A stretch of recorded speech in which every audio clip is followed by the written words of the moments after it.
हमारे जीवन में थोड़ा दुख आ जाए तो हम छाती पीटने लगते हैं। इस संसार में भगवान भी आए तो उन्होंने भी अपनी लीला में यही बतलाया कि संसार में दुख मिलेगा ही मिलेगा, और श्री राम के जीवन में भी हमें लगता है दुख है, और श्री कृष्ण के जीवन में भी दुख आया। आप देखो, भगवान श्री कृष्ण के जीवन पर एक दृष्टि डालो। जन्म कहां हुआ? जेल में हुआ कि नहीं? और जन्म लेते ही माता पिता ने दूसरे के घर भेज दिया पलने के लिए। सारे जगत को पालने वाला यशोदा के घर पालने पे झूल रहा है, अलग पल रहा है।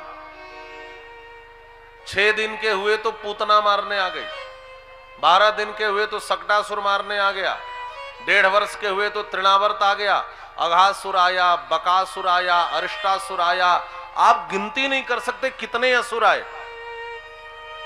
भगवान श्री कृष्ण ने सोचा सब कंस भेजता है, कंस को मार दूंगा, समस्या खत्म हो जाएगी। हम लोग भी यही सोचते हैं,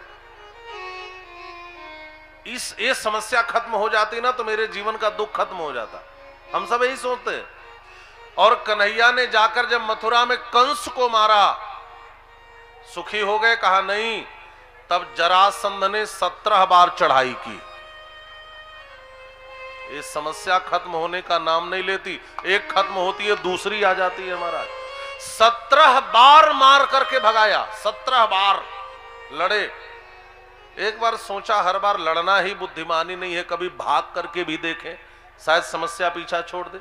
हम भी सोचते हैं कब तक समस्याओं से लड़ें, चलो जरा एक बार भागे समस्या से, शायद समस्या पीछा छोड़ दे। तो कन्हैया रणछोड़ बन करके मथुरा छोड़कर द्वारिका बनवा कर गए। और द्वारिका कहां बसाए? समुद्र के भीतर एकांत में, जहां कोई न जाए।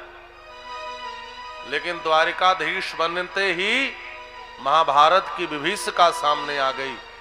एक विश्व युद्ध छिड़ गया। और जब विश्व युद्ध छिड़ता है ना तो दुनिया का हर देश उससे प्रभावित होता है, और दुनिया का हर व्यक्ति उससे प्रभावित होता है। आज भी जो एक ग्लोबलाइजेशन हुआ है, जो आज ये वैश्वीकरण हुआ है, युद्ध तो 2 देशों में चल रहा है, युद्ध तो कई जगह चल रहा है। रशिया यूक्रेन में भी चल रहा है, इजराइल भी हमास पर हमला कर रहा है। लेकिन यदि युद्ध बढ़ते जाए, गुटबंदी बढ़ती जाए, तो ऐसे ऐसे युद्ध की आग जब पूरे विश्व में फैल जाती है तो विश्व युद्ध छिड़ जाता है। और जब विश्व युद्ध छिड़ता है तो हर व्यक्ति उससे प्रभावित होता है।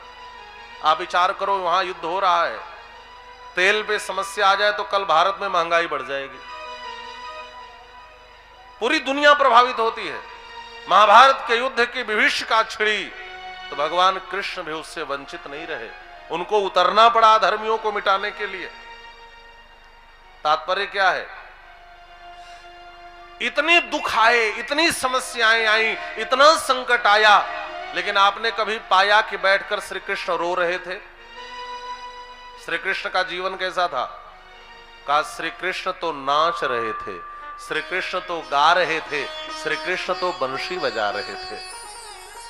ध्यान से समझना, बंशी कौन बजाता है? लोग कहते हैं वो बड़ी चैन की बंसी बजा रहा है। जिसके जीवन में बहुत चैन होता है वही बंसी जैसा वाद्य बजा सकता है। हाँ, ये चैन की बांसुरी होती है। इसका मतलब यह है, इतनी समस्याएं आई लेकिन भगवान कृष्ण नाचते रहे, बंशी बजाते रहे, मुस्कुराते रहे, और अपने चरित्र से यही शिक्षा दी, जीवन में समस्याएं तो आएंगी ही आएंगी, लेकिन जीवन के प्रत्येक दुख और समस्याओं में हमेशा मुस्कुराने सीख लो तो समझ लेना तुम्हें जीवन जीने आ गया।